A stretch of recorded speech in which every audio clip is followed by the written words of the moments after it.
நீங்கள் கேட்டுக்கொண்டிருப்பது HelpAge India Thamaraikulam முதியோர் கிராமத்திலிருந்து ஒலிக்கும் கடல்வாணி. இந்த நிகழ்ச்சி மூத்த குடிமக்கள் தயாரித்து வழங்கும் அனுபவம் 2.0. இந்த நிகழ்ச்சியை தொகுத்து வழங்குபவர்கள் government of India, ministry of social justice and empowerment, national institute of social defence மற்றும் மீடியா ஃபார் கம்யூனிட்டி ஃபவுண்டேஷன். நிகழ்ச்சியின் கருத்தாக்கம் national coordinator doctor R. Sridhar. மேலும் ஹெல்பேஜ் இந்தியா கடலூர் ப்ராஜெக்ட் தலைவர் திரு வேணுகோபால் ராமலிங்கம் மற்றும் ஹெல்பேஜ் இந்தியா கடலூர் இயக்குனர் டாக்டர் சத்யபாபு.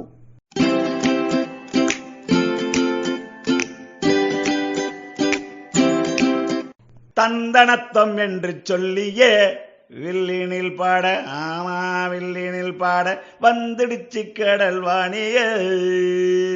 நல்ல நல்ல கருத்துக்களை நாங்களும் தினமும் பாட சொல்ல வந்த கருத்துக்களை நீங்களும் தினமும் கேட்க வந்துடுச்சு கடல்வாணியே.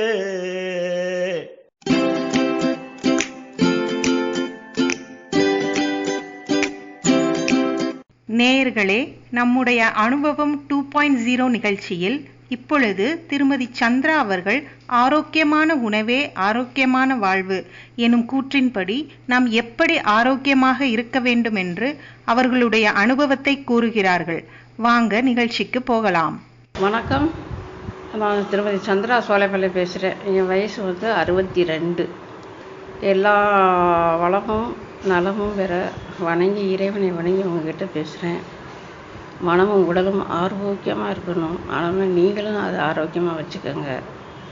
மனத்தையும் உடலையும் ஆரோக்கியமாக வச்சுக்கோங்க. எல்லா உயிரினத்தின் அன்பாக இருங்க. எல்லாருக்கும் உதவிகள் செய்யுங்க. எப்பொழுதும் நலமாக வளமாக இருக்கலாம். நம்ம உணவை பற்றி இப்போ பேசுகிறது எல்லாம் நினைக்கிறேன். உணவு எப்போயும் நல்ல உணவாக சாப்பிடணும்னு ஆசை தான். இருந்தாலும் அது நம்மளுக்கு கிடைக்கணும். கிடச்சிச்சுன்னா நல்லது. அதை தர்றதுக்கு ஆள் இருந்தாலும் நல்லது. நம்மளுக்கே நம்ம தயார் பண்ணிக்கிறதா இருந்தாலும் நல்லது தான். எப்படியா இருந்தாலும் நம்மளுக்கு தரமான உணவு கிடைச்சா அதை விட பெரிய இது வேறு எதுவும் இல்லை. ஏன்னா உடல் ஆரோக்கியம் முக்கியம். அது இருந்தால் தான் நம்மளை எல்லாத்தையும் நல்லா இயல்பான வாழ்க்கைக்கு உகந்ததாக இருக்கும். நம்ம வேலை செய்ய முடியும், சுறுசுறுப்பாக இருக்க முடியும், மற்றவங்களுக்கு உதவியாக இருக்க முடியும். எப்போயும் உதவியாக இருக்கிறது, மற்றவங்களுக்கு உதவியாக இருக்கிறது ரொம்ப ரொம்ப நல்லது தானே. அதுக்காக நம்ம உடம்பு ஆரோக்கியமாக இருந்தால் தான் அதெல்லாம் செய்ய முடியும். அது நீங்கள் எப்போயும் நினைவில் வச்சுக்கிட்டு ஆரோக்கியமானதை மட்டும் சாப்பிடுங்க. தேர்ந்தெடுத்து சாப்பிட்றதுக்கு அதுக்கு எங்களுக்கு வேணும் அப்படின்னு நினைக்கக்கூடாது. இருக்கிறத வச்சு அதிலே தேர்ந்தெடுத்து சாப்பிடுங்க. நம்மளுக்கு என்ன கிடைக்கிது இன்றைக்கி? சாப்பிட்றதுக்கு தண்ணி, உணவு, சாப்பாடு, காய் எதுவும் ஒன்று கிடைக்குதோ அதையே தரமான உணவாக வச்சு சாப்பிடுங்க. அதுதான் முக்கியம். அந்த உணவே நம்மளுக்கு ரொம்ப ஆரோக்கியத்தை தரும் அப்படின்னு நீங்கள் நினச்சி சாப்பிடுங்க. தண்ணி குடிக்கும்போது நிதானமாக குடிங்க, கொஞ்சம் கொஞ்சமாக குடிங்க. அப்போ தான் நாக்கில் இருக்கிற உமிழ்நீர் சுரந்து ஆரோக்கியமாக இருக்கும். கொஞ்சம் சீரண சக்தி இருக்கும். ஏன்னா வயசானால் கொஞ்சம் சீரண சக்தி கம்மியாக தானே இருக்கும். அதுக்காக தண்ணியை குடிக்கும்போது கவனமாக குடிங்க. மென்று சாப்பிட சொல்கிறாங்க, அது சரிதான். பல் இல்லாதவங்க நாங்கள் எப்படிங்க மெல்ல முடியும் அப்படின்னு கேட்குறதுனால அது கொஞ்சம் குறைவான சாதம் அந்த மாதிரி எடுத்துக்கிட்டால் நல்லது தான். ஆனால் தண்ணி குடிக்கலாம்ல. தண்ணி குடிக்கிறது நம்மளுக்கு சுலபமாக இருக்கும்.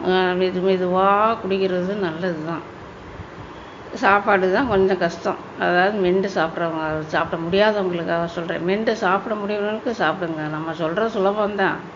செய்கிறது ஒரு இடைக்கு 10 இடைக்கு மெல்லணும்னா நம்மளுக்கு சங்கடமாக தான் இருக்கும். அதனால் பரவாயில்ல, முடிஞ்ச அளவுக்கு மென்று சாப்பிடுங்க. தண்ணியை ஒழுங்காக குடிங்க. அது பெரிய விஷயந்தான். தரமான தண்ணியை குடிக்கிறது அதை விட நல்லது. இப்போ எங்கே தரமாக இருக்குது அப்படின்னு நினைக்கிறீங்களா? கிடைக்கிறத குடிங்க, இருக்கிறத குடிங்க. அதுவே நம்மளுக்கு பெரிய பாடு. நமக்கு கிடைக்கிற சாப்பாடு, உணவு, இருக்கிற மக்கள், நம்மளை பார்த்துக்கிறதுக்காக ஆள் இருக்காங்க அப்படின்னு நினைக்கிறீங்களா? அதுவே பெரிய விஷயந்தான். நீங்கள் எங்கே இருந்தாலும் அந்த இடத்துக்கு தகுந்த மாதிரி நடந்துக்கோங்க. சூழ்நிலையை உங்களுக்கு தகுந்த மாதிரி பயன்படுத்திக்கோங்க. அது சூழ்நிலை நம்மளை தேடி வராது. நம்ம தான் அதுக்கு தகுந்த மாதிரி நடந்துக்கிறணும். வீட்டில் இருந்தீங்கன்னா வீட்டில் கொடுக்குறவங்க சாப்பாடை ஒழுங்காக சாப்பிடுங்க, குறை சொல்லாதீங்க. ஆரோக்கியமாக சாப்பிட்றதுக்கு அவங்களுக்கு கொடுக்க தெரியும். நீங்கள் குறை சொன்னீங்கன்னா அது கிடைக்காது. கொடுத்துப்புட்டு என்ன இப்படி இருக்குது அப்படி இருக்குன்னு குறை சொன்னீங்கன்னா அடுத்த வேலைக்கு உங்களுக்கு கொடுக்கறதுக்கு யோசிப்பாங்க. அதனால் வீட்டில் இருக்கிறவங்க அவங்களுக்கு கொடுக்குறத அவங்களுக்கு என்ன கொடுக்கணும் அப்படின்னு தெரியும். அதை கொடுக்குறதுக்கு குறையில்லாமல் சாப்பிட்டீங்கனாலே போதும். அது கொடுக்குறதுக்கு ஆள் இருக்குல்ல, அதுவே பெரிய விஷயம் தானே அப்படி நினச்சிக்கோங்க. ஆணாக இருந்தாலும் பெண்ணாக இருந்தாலும் கூட இருக்கிறவங்க என்ன செய்கிறாங்க, நம்ம நன்மைக்காகத்தான் செய்வாங்க அப்படின்னு நினச்சிக்கோங்க. சும்மா குறை சொல்லிக்கிட்டு இருக்கிறது மற்றவங்களுக்கு சங்கடமாக தான் இருக்கும். குறை சொல்கிறத முடிஞ்ச வரைக்கும் தவிர்த்துருங்க. அந்த கொடுத்த உணவுக்கு அவங்களுக்கு நன்றி சொல்லுங்கள், மனசார அவங்கள வாழ்த்துங்க, பாராட்டுங்க. வாழ்த்தும் பாராட்டும் தான் அவங்கள எப்பயுமே நல்ல மனநிலையை வச்சுருக்கோம். எப்போ பார்த்தாலும் யாரையே பார்த்தாலும் நீங்கள் உங்களுக்கு உதவி செஞ்சாங்களும் செய்யாமல் இருந்தாலும் பரவாயில்ல, அவங்களுக்கு பார்த்து சிரித்தா கூட அவங்களுக்கு நன்றி சொல்லுங்கள்.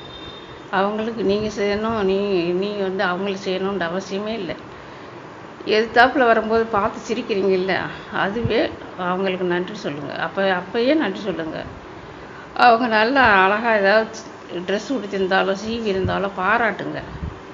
முடிஞ்ச அளவுக்கு பாராட்டும் நன்றி இருந்தாலே மற்றவங்க உங்களை நல்லா புரிஞ்சுக்கிட்டு அன்பாக இருப்பாங்க. உங்கள் மேலே அன்பாக இருந்தால் தானே நல்லாயிருக்கும். யாருமே உங்களை பார்த்து சின்ன ஐயே இவங்ககிட்ட பேசக்கூடாது அப்படின்னு நினைக்கக்கூடாது. இவங்ககிட்ட பேசினா கொஞ்சம் மன ஆறுதல் கிடைக்கும் அப்படின்ற நிலைமைக்கு நீங்கள் நடந்துக்கிட்டிங்கன்னா அவங்கள தேடி அவங்களே வந்து பேசுவாங்க. எப்படிமா இருக்கீங்க, எப்படியா இருக்கீங்க, நல்லா இருக்கீங்களா அப்படின்னு சொல்லி விசாரிப்பாங்க. அதுவே பெரிய விஷயந்தான். அதனால் முடிஞ்ச வரைக்கும் பாராட்டுதலும் நன்றியும் எப்பயுமே சொல்லிக்கிட்டே இருங்க. முடிஞ்ச வரைக்கும் காலையில் எழுந்திரிச்சோன்னே சூரியனுக்கு வணக்கம் சொல்லுங்கள், சூரியனுக்கு நன்றி சொல்லுங்கள், சாப்பாட்டுக்கு நன்றி சொல்லுங்கள், கொடுக்குற தண்ணிக்கு நன்றி சொல்லுங்கள், எல்லாத்துக்குமே நன்றி சொல்லுங்கள். நீங்கள் எவ்வளோக்கு எவ்வளோக்கு நன்றி சொல்கிறீங்களோ அவ்வளோக்கு உங்களுக்கு தான் நல்லது. அது மன உறுதியாகவும் இருக்கும், ஆரோக்கியமாகவும் வச்சுருக்கோம். காலையில் எழுந்திரிச்சோன்னே முடிஞ்ச வரைக்கும் சூரியனை பார்க்க முடிஞ்சா பாருங்கள். அப்படி இல்லைன்னா அது சூரியனுக்கு ஒரு நன்றியும் வணக்கமும் சொல்லுங்கள். இன்றைக்கி என்னை எந்திரிக்க வச்சது எல்லாம் கொடுத்தது எல்லாத்துக்கும் உதவி பண்ண வைக்கிறதுக்கு அப்படின்னு சொல்லிட்டு நன்றி சொல்லுங்கள். அதுவே போதும். பார்க்க முடிஞ்சால் பாருங்கள், அப்படி இல்லைன்னா அது சொல்லி செய்யுங்க. அதுவே பெரிய இதுதான். யாருக்குமே எந்த விஷயத்தினையும் யாரையும் குறை சொல்லாதீங்க, மட்டம் தட்டாதீங்க, ஏளனமாக நினைக்காதீங்க, அசால்ட்டாக பார்க்காதீங்க, அவங்கள அவமதிக்கவும் செய்யாதீங்க. நம்ம எவ்வளோ தூரத்துக்கு மற்றவங்கள அவமதிக்கிறோமோ அது அவ்வளோ திரும்பி வரும். அதனால் நீங்கள் அவங்களுக்கு அன்போடையும் நன்றியோடு இருந்தால் அதுதான் அவங்களுக்கு பல மடங்கு திரும்பி வரும். இந்த மாதிரி அவமதிக்கிறது, அவங்கள அலட்சியப்படுத்துறது, துச்சமாக பேசுகிறது, இதெல்லாம் எப்பயுமே செய்யக்கூடாத தவறுகள். நம்ம அதை செய்யவே கூடாது. எப்பயுமே முடிஞ்ச வரைக்கும் உங்களால் உதவி செய்யுங்க. செய்ய முடியலன்னா கூட அவங்களுக்கு துன்பம் தராதீங்க, அவங்களுக்கு சங்கடப்படுத்தாதீங்க, மனசால கூட காயப்படுத்தாதீங்க. எல்லா உயிர்களுக்கும் அன்பாக இருங்க. வள்ளலார் சொன்னது மாதிரியும் எல்லாருக்கும் கருணையோடு இருங்க, அன்போடு இருங்க, மகிழ்ச்சியாக இருங்க. எப்பயுமே மன நிறைவாக இருக்கிறது நல்லது தான். ஆனால் நீங்கள் சொல்லுவீங்க, உங்களுக்கு என்ன சொல்லிடுவீங்க, எங்களுக்கு எப்படி இருக்குதுன்னு எங்களுக்கு தானே தெரியும் அப்படின்ட்டு. எல்லாத்துக்கும் இருக்கிறது தான், யாருக்கு முன்னிலையும் சொல்லவே முடியாது. எல்லாத்துக்கும் அவங்கவுங்களுக்கு ஒரு இது கசப்பு வர இது எல்லாம் இருக்க தான் செய்யும். இருந்தாலும் எப்பயுமே அடுத்தவங்களுக்காக நம்ம உதவி செய்கிறது, அவங்க நல்லா இருக்குன்னு நினைக்கிறது, நீங்கள் உங்களுக்கு நல்லா இருக்கிறதுக்காக இறைவனை ஏற்படுத்தி கொடுப்பார். அதனால தான் மற்றவங்களுக்கு நல்லதே நினைங்கன்னு சொல்கிறது, நல்லதே செய்யுங்கன்னு சொல்கிறது. உங்களுக்கு செய்கிறதுக்கு நேரம் இல்லைன்னா பரவாயில்ல, சின்ன மற்ற உயிர்களுக்கு நீங்கள் செஞ்சீங்கன்னா அது உங்களுக்கு பல மடங்காக திரும்ப வரும். இப்போ நீங்கள் சம்பாதிக்கிறதுல 1000 ரூபா சம்பாதிச்சா 100 ரூபா கொடுங்க, அது பல மடங்காக 10,000 திரும்பி வரும். 1000 ரூபாய்க்கு 10,000 எவ்வளோ அதிகம். அதே மாதிரி 10,000 சம்பாரித்தா அதில் 1000 ரூபா கொடுக்குறது அதே மாதிரி பல மடங்கு அப்படி திருப்பி வரும். அதை கொடுக்குறது மட்டும் யோசிக்காதீங்க. முடிஞ்ச வரைக்கும் யாருக்கு கொடுக்கணுமோ பார்த்து கொடுங்க. எல்லாத்துக்கும் தூக்கி கொடுத்துடாதீங்க, தேவை அறிஞ்சு கொடுங்க, அதுதான் நல்லது. முக்கியமாக யாருக்கு உதவி தேவையாக இருக்குது, இவங்களுக்கு இந்த நேரத்தில் இந்த இது தேவையாக இருக்குன்னா கட்டாயமாக அதை செய்யுங்க. அவங்க ஏமாத்துறது மாதிரி நடித்தாங்கன்னா செய்யவே செய்யாதீங்க. அது தேவையில்லாதது. உங்களுக்கு தேவையானதை மட்டும் செய்ய கற்றுக்குங்க. ஆனால் ஆளுகளை பார்த்து எடை போட முடியாது தான். இவங்க நடிக்கிறாங்களா நடிக்கலையான்னு நம்மளுக்கு தெரியாது. அதனால நம்ம அதுலேயும் கொஞ்சம் கவனமாக தான் இருக்கணும். அவங்கள எப்படி நம்ம நம்புறது சொல்லுங்கள்? இவங்க நல்லவங்கலாம் பேசுகிறவங்க, ஆஹா நல்லவங்க தான் அப்படின்னு நினச்சி நம்ம செஞ்சிடறோம். அப்புறம் தான் தெரியுது அவங்க நம்மளை ஏமாற்றிருக்காங்கன்ட்டு. அதுக்காக சொல்கிறது, பார்த்து அவங்கள ஏமாத்துறாங்களா ஏமாத்தலையா அப்படின்னு திரும்பி பார்த்துக்கிட்டு அவங்களுக்கு உதவி செய்யுங்க. அதுதான் முக்கியம். டக்குன்னு யாருக்கு உதவி செய்கிறதுக்கு தேவையில்லாதது தான். அவங்ககிட்ட ஏமாறுறதுக்காக நம்ம போய் அவங்களுக்கு உதவி செஞ்சுக்கிட்டு இருக்கணும். அந்த உதவி உண்மையாக இருக்கணும். பசியோடு இருக்கவங்கள சாப்பாடு கொடுத்து பாரு, அவன் முகத்தை பார்த்தாலே அவங்க மலர்ச்சியாக இருக்கிறது இவங்களை வாழ்த்து அப்படின்னு சொல்கிறாங்கல்ல. பசியோடு இருக்கும்போது சாப்பாடு கொடுக்குறது தான் ஒருத்தவங்க தேவையான நேரத்தில் உதவி செய்கிறது. அதுதான் நல்லது. அப்படி செஞ்சிங்கன்னா உங்களை எப்பயுமே அவங்க மனசில் நினச்சிக்கிட்டே இருப்பாங்க. இவங்க நம்மளுக்கு தேவையான செஞ்சிருந்த சிறு உதவி அவங்களுக்கு பின்னாடி பெரும் உதவியாக கிடைக்கும். அது எப்பயோ செஞ்ச உதவி இப்போ கிடைக்கிறதுக்கு ஒரு சின்ன கதை இருக்குது. ஒரு பையன் அம்மாவுக்காக மருந்து வாங்க போய்கிட்டு இருக்கான்.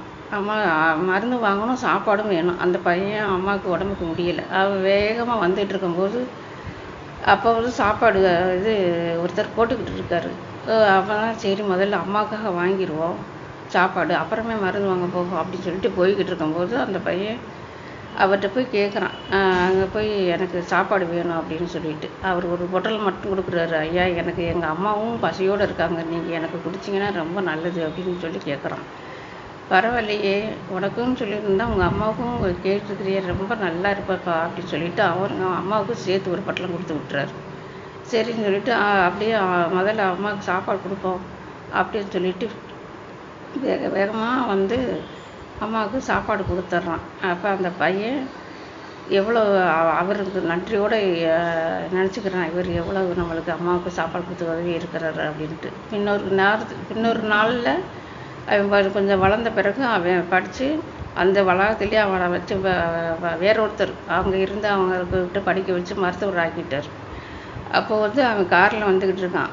அந்த சாப்பாடு கொடுத்தா அந்த பெரியவர் அவங்க அப்படியே நடந்து வந்துக்கிட்டு இருக்கார். அந்த வழியில் வந்துக்கிட்டு இருக்கும்போது அப்படியே மயங்கி விழுகிறாரு. மயங்கி விழுந்தோடனே இவன் ஓடி போய் பார்க்குறான். இறங்கி பார்த்தா அப்போ அவனுக்கு அடையாளம் தெரியுது, அவருக்கு தெரியல. ஏன்னா அவன் தான் வளர்ந்துட்டான்ல அப்படின்னு சொல்லிட்டு வேகமாக அவரை எல்லா வண்டியில் கூட்டிகிட்டு போய் அவர் மருத்துவமனையில் சேர்த்து, ஏன்னா அவன் டாக்டர் இல்லை, அதனால அவன் காப்பாற்றி அவர் நல்லா வச்சு பார்த்துக்கிட்டான். அப்போ தான் சொல்கிறாரு, ஏப்பா எதுக்காக எனக்காக இப்படி பார்த்தேன்னா, ஐயா நீங்கள் ஒரு காலத்தில் எனக்கு ஒரு பொட்டலை நான் கேட்டதுக்கு எங்கள் அம்மாவுக்கும் சேர்த்து கொடுத்தீங்கல்ல, அது அந்த நன்றி தான் சாமி. உங்களுக்கு நான் இந்த அளவுக்கு உங்களை நினச்சி செஞ்சது, நீங்கள் அப்போ செஞ்ச உதவி எனக்கு இப்போ வரைக்கும் அது பெரும் உதவியாக இருந்தது. அப்போ நீங்கள் அதை நான் மறக்கவே இல்லை அப்படின்னு சொல்லிட்டு, அப்படியா எனக்கு தெரியவே இல்லைப்பா உன்னை, நான் சின்ன வயதில் என்னை பார்த்துருக்கீங்களா, அதனால் தெரிஞ்சிருக்காது. ஆனால் நான் உங்களை இந்த முகத்தை நான் மறக்கவே முடியாது என்னால். அதனால தான் உங்களை பார்த்த உடனே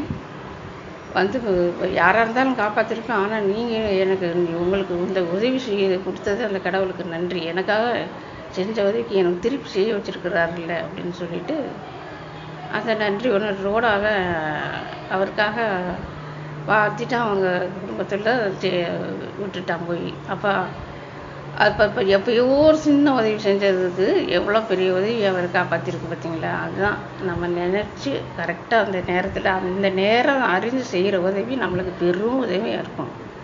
எனக்கு பேச வாய்ப்பு அளித்ததற்கு நன்றி. வாழ்க வளமுடன். எல்லா வளமும் நலமும் ஆரோக்கியமும் ஆயுளும் ஆனந்தமும் கிடைக்க எல்லாம் வல்ல இறைவனை வேண்டுகிறேன். நன்றி, வணக்கம். நேயர்களே, இந்த அனுபவம் 2.0 நிகழ்ச்சி இத்துடன் நிறைவு பெறுகிறது. இந்த நிகழ்ச்சியின் ப்ராஜெக்ட் கோஆர்டினேட்டர் ஆஷிஷ் திவாரி, பூஜா முராடா, சாய் சுதா மற்றும் கௌசல்யா. நிறைவாக சீனியர் சிட்டிசன் உதவிக்கான டோல் ஃப்ரீ ஹெல்ப்லைன் நம்பரை உங்களுக்காக ஞாபகப்படுத்துகிறேன். 1456 இந்த டோல் ஃப்ரீ எண் காலை 8 மணியிலிருந்து இரவு 8 மணி வரை செயல்படும்.